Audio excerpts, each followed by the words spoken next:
Okay, I feel like a monster, but I also need to stand my ground here. I don't want to be a mega idiot. I, 20, female, have a stepsister, Jane, 18, whom I've known for 7 years. We've had our ups and downs, but ultimately she's family, and I would never want to intentionally hurt her. One thing she does a lot during arguments with her mom is say, "Well, Dad would let me do X, or maybe I'll go stay with Dad then." I've never met her dad. I've seen him a few times, but I was never properly introduced to him. He and Lucy, my stepmom, had a bad breakup, and she didn't want him to meet my mom or me, which I can understand, given what she's told me about him. For the past week, Jane has been even more irritable than usual. I tried talking to her, but she shut me out. Lucy and Mom told me she'd come around and not to pry. I found out a few days ago that she'd been using my expensive skincare and had almost emptied a bottle in a week. That takes me 5 months to finish, as well as using and almost emptying all my other skincare stuff. I was angry and confronted her, telling her to replace it. She started crying and getting angry with me. She said I was an annoying idiot for chasing her up on face wash and that I needed to leave her alone. I will admit that we both said some harmful things, which I regret, and I ended up saying, "Why don't you go live with your dad since he'll let you off?" Jane's face dropped, and she said, "My dad died last week, you idiot." She ran and locked herself in her room after she said that, and I immediately regretted what I said. Lucy and Mom came home shortly after, and I explained what had happened. They both said I needed to apologize, which I agreed with. Lucy went to talk to Jane, and afterward told me that Jane would only forgive me if I was grounded until the new year, and she had free reign of my wardrobe. She loves my style but can't afford to buy clothes to fit at the moment. I said no to both. I didn't bring up her dad as a gotcha, he's dead moment, as I didn't know he had passed. Obviously, if I had known, I wouldn't have said anything about it and would have treated her outburst or change in behavior differently because I now know she was grieving. Lucy and Mom said that if I won't do those things, I should at least drive her around to her friends, university, etc. I said again, no. We both go to different universities, and the logistics won't work. Lucy said if I can't make it up to Jane, I shouldn't expect her to forgive me. I said I don't need Jane's sisterhood if it's only based on transactional things like car rides or clothes. Jane is fuming with me, and Lucy and Mom think I'm being petty and difficult for not even attempting to patch things up with Jane. I don't expect her to forgive me straight away, as that's not how humans work, but no apology would suffice, as she doesn't want an apology. She wants my things. So as it stands, it's 3 against 1, and everyone at home thinks I'm a huge idiot. Am I the idiot for refusing to make it up to my stepsister after bringing up her dead father, who I didn't know was dead? Not the idiot. It's time to stop apologizing and go on the offensive. Why the heck did nobody mention this to you beforehand? You had clearly said that she was shutting you out to Lucy, but you were told she'd come around when she was acting out because her dad just died? Your response, which was to apologize, was frankly a bit doormatty. If I were you, I'd have gotten angry at Lucy for not telling you what happened, or at the very least, not informing you that Jane was going through a difficult time. You shouldn't apologize for not knowing information that was intentionally withheld from you. I consider that to be an enormous lie of omission, that it's practically malicious. You were basically set up to be the bad guy so that Jane could then use you as her emotional punching bag. This does not change the fact that she stole from you, used things that weren't hers without permission. She needs to replace those. You can't use her apologies as skincare. You should go on the offensive here. You came from ignorance with the dad's remark. She willingly took your stuff. Honestly, OP, they were just using you as a scapegoat to make Jane feel better. And although I sympathize with the loss of a parent, you were not properly informed of his passing. Honestly, you don't deserve this level of toxicity from them. Yeah. What kind of dysfunctional family are you living in that no one told you that someone you live with lost a parent? and they think it's okay for her to demand access to your clothes or ride in the car and steal your stuff in order for her to forgive you? Get out of that house as soon as possible. And when it's your turn to create a family, whatever that looks like, remember these days and make different choices. For context, our neighbor's son, Nick, is the same age as our daughter, Ava, and a great friend of hers. They're both young children. My wife, 35, and I, 36 female, have him over for the day very often, and our daughter goes to see him during the day as well. Overall, they're both great kids and excellent friends. We have an aquarium in the house with 8 fish in it. Nick and Ava have named all the fish and enjoy feeding them and spending time with them while they play in our house. Nick was in our house. His parents were out and sent him over when, unfortunately, one of the fish passed away. His name was Mr. Bubbles. Ava and Nick were very sad and cried over him. After they calmed down, my wife and I prepared a memorial with a grave in the backyard and a formal ceremony. Nick and Ava drew pictures of Mr. Bubbles, and they wrote a sentence from each of the other fish, Mr. Bubbles' friends, to read at the ceremony. We buried the pictures and notes with them. At the very end, Nick asked if he was asleep. I already had this conversation with Ava when my wife's father passed away, so she would sometimes join me in my answers, but overall, the conversation was something like this. I said he wasn't asleep, and that sleep is not the same as death. He asked how they were different. I said sleep is another way of existing for the living, while death is simply the absence of life and everything that keeps someone alive. We talked a little bit more about this. He asked if Mr. Bubbles would come back, and I said he wouldn't, but he would always exist in Nick's mind, and that's very meaningful. He asked if he was in heaven, and I said I don't know. The next day, my wife got a call from Nick's mom saying we shouldn't have talked to him about this and that we were not his parents and we were overstepping boundaries, especially because they wanted Nick to believe in the concept of heaven and purgatory. Now, I had the conversation only because he was desperate for some answers and he was comfortable, but I still wonder if I overstepped a boundary. His parents were out and sent him over. When you delegate a child's care to someone else, you also delegate things like discipline, teaching, and life lessons. If his parents don't want things said to their kid, they cannot use you as childcare. I say, not the idiot. You answered in a way that was age appropriate. Also, you didn't say that heaven didn't exist. Instead, you gave a neutral answer. The fish dies in front of the kid. There was no pretending, and you handled it as diplomatically as possible to allow for his family beliefs by saying, you don't know where he went. You didn't say, there is no heaven and God, kid. Bah ha ha ha ha. And no Santa. Ha ha ha ha ha. And if he had said, yes, Mr. Bubbles is in heaven, there would have been some rant about animals not having souls. The only thing I'd do differently is maybe to add a bit. I don't know, ask your parents.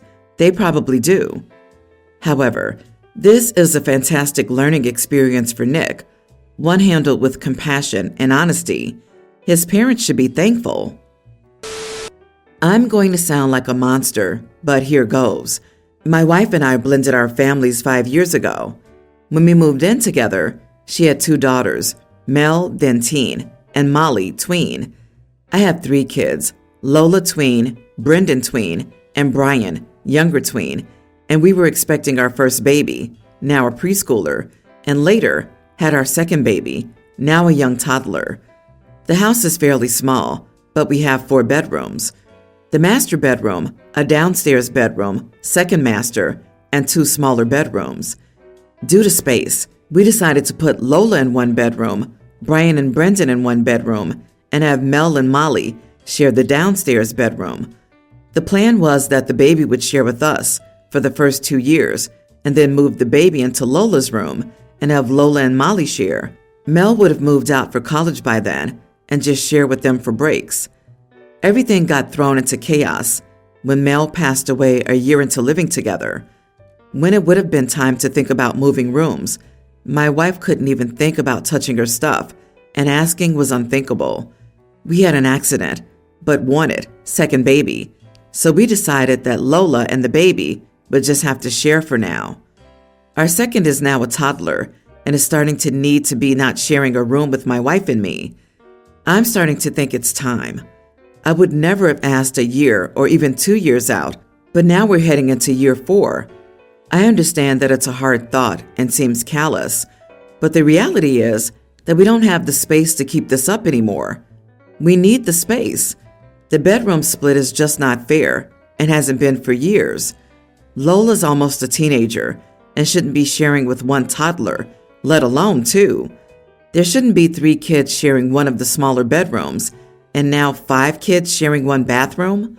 All this while one child gets a large bedroom and a bathroom for herself. It's not reasonable. My wife and Molly are still resistant and say it's expected to not want to move things around even years later.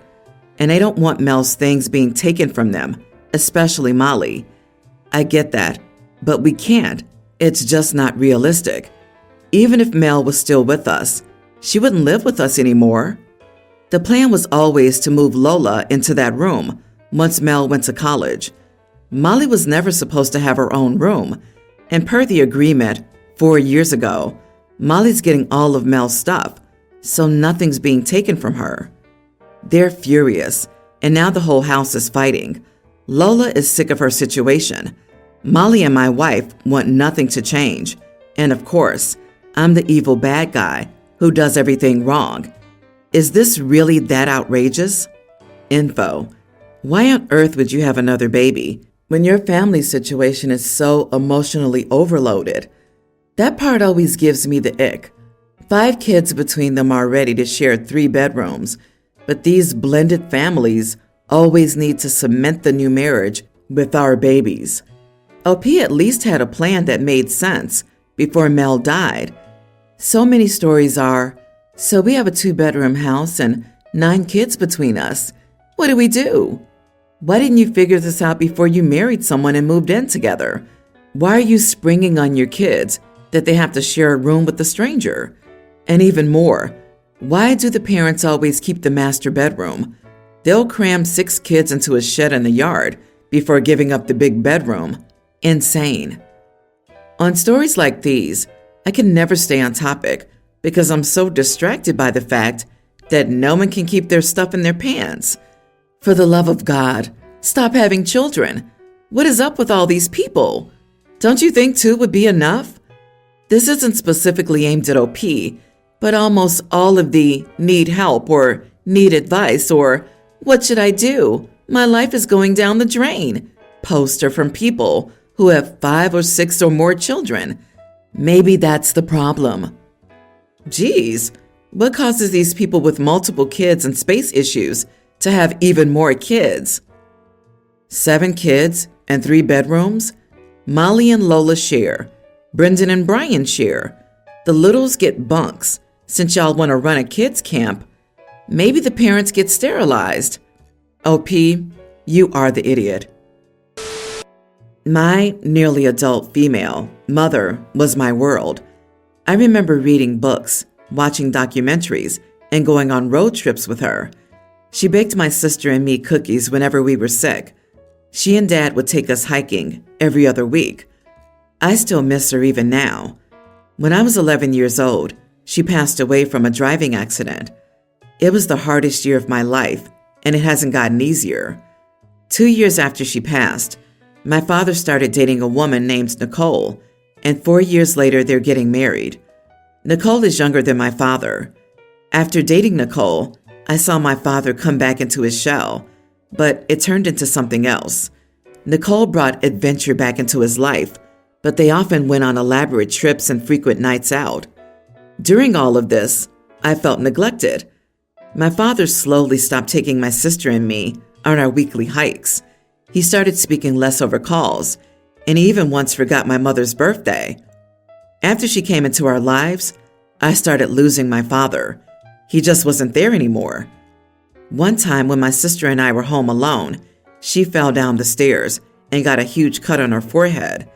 It was clear she needed stitches, so I called my father immediately. Nicole answered the phone, and I told her to give the phone to my father. She refused, saying he was busy, and before I could get another word in, she disconnected the call. I embarrassingly had to ask the neighbor to bring us to urgent care, where my dad later met us. This woman at one point removed my mother's picture from the fire mantle and put up an image of her and my dad from their trip to Washington. What tipped me over was when she made my father forget about my mother's birthday. Every year, my sister and I go with our father to visit my mother on her birthday. It was an annual tradition even before Nicole entered our lives. Nicole and my father went on a trip to Florida and were supposed to be back 3 days before my mother's birthday. But because this woman gets motion sick, my father decided to break the drive back into small intervals to make it easier on her. Because of this, he ended up missing our annual trip. He didn't even call us. Not even a week later, my father has the nerve to tell us about an exciting surprise. Nicole is pregnant. I get angry and tell my father, "Do you really need to get her pregnant when you can't even be here for us?" I then look at Nicole and tell her she is a disgusting piece of trash and to get out of our lives. My father gets angry and yells at me to go to my room. Later, my grandpa unexpectedly came over to pick me up. My father didn't text me crap. Even as I left, he wouldn't even look at me. It's been 2 days, and I'm still at my grandparents' home. I feel ashamed for saying what I said, yet I don't feel overwhelming regret. Am I the idiot? Not the idiot. Nicole showed her colors when your sister was injured, and she wouldn't let you talk to your dad. And he has showed his colors too, in many different ways. I hope your grandparents can continue to be there for you. You were harsh and rude, but I can't fault you, given what you've shared. OP, I'm so sorry the two of you were neglected. Ask your grandparents to get your mother's heirlooms out of the house, and I really hope you can lean on your grandparents and stay with them. Tell them of this neglect. Also, check that your mother's legacy, inheritance, is not stolen from you. Your father is not a good parent or a person. He has abandoned you when you've lost your mother and would deserve special love and care. I hope you can go to counseling for emotional support. Work on your school. Cling to your sister and grandparents and any aunts and uncles if you have any. Lean on friends. Good luck, OP. Your feelings are very justified. You are not the idiot here. My 30 male brother, 22, is spending a semester in Asia, and I offered to pay for his flight so we can attend our mother's 57 wedding. I got the cheapest flight available. It's not like I have money to spare, which includes a 9-hour layover during the night. As soon as he got the email confirmation with the tickets, he asked if there wasn't a more direct flight, which bothered me already. He then asked me if I could lend him some money so we could spend the night at a capsule hotel at the airport. He says otherwise, he'll be exhausted at our mother's wedding, which takes place the same day he arrives. I told him he could sleep on the airport bench for all I care, and I'm doing too much already. Even if he eventually paid me back, I doubt it. I couldn't believe how ungrateful he was. Am I the idiot here? You are the idiot. That's a poisoned gift. Why did you book him a flight arriving on the day of the wedding without the possibility to sleep? It's kind of you to pay for him, but you wasted your money by getting a ticket that doesn't allow him to enjoy the wedding, nor for your mom to enjoy his presents. Have you heard the term, never look a gift horse in the mouth? OP's doing what's available in the budget. If the brother's unhappy, he can fork out some money, or put up and shut up. When it comes to travel, cheap often equals inconvenience. OP's not the idiot. I disagree. Sounds like OP felt obligated or persuaded by the family to do this for his student brother. He did the bare minimum, and he's washed his hands of it. When you realize it would include sleeping over at an airport, some don't allow this. Why didn't you speak to him and see what he thought? Maybe he or a friend or relative could stump up the additional money for a better flight and capsule hotel. You seem to be almost enjoying his discomfort.